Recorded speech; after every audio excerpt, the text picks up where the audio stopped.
জাহাঙ্গীরনগর বিশ্ববিদ্যালয়ের ২১ নম্বর হলে প্রাণ রসায়ন ও অনুপ্রাণ বিজ্ঞান বিভাগের ৫৪তম ব্যাচের শিক্ষার্থীদের মোবাইল বন্ধ করে র‍্যাগ দেওয়ার ঘটনায় একই বিভাগের ৫৩তম ব্যাচের ১৬ শিক্ষার্থীকে সাময়িক বহিষ্কার করেছে প্রশাসন। এই ঘটনায় অধিকতর তদন্তের জন্য ৩ সদস্যের কমিটিও গঠন করা হয়েছে। হল প্রশাসনের প্রাথমিক প্রতিবেদনের ভিত্তিতে শৃঙ্খলা বিধি অনুসারে সোমবার বিকেলে বিশ্ববিদ্যালয় প্রশাসন বহিষ্কারের এই সিদ্ধান্ত নেয়।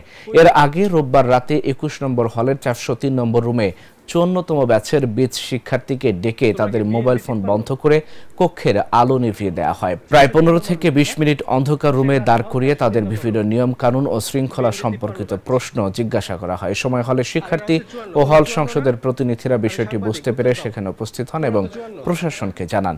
এদিকে র্যাগিংয়ের বিষয়টি স্বাভাবিকভাবে নিচ্ছে না বিশ্ববিদ্যালয়ের শিক্ষার্থীরা। তারা প্রশাসনের নজরদারি বাড়ানোর পাশাপাশি কাউন্সেলিং করার উপর জোর দেন। আচ্ছা,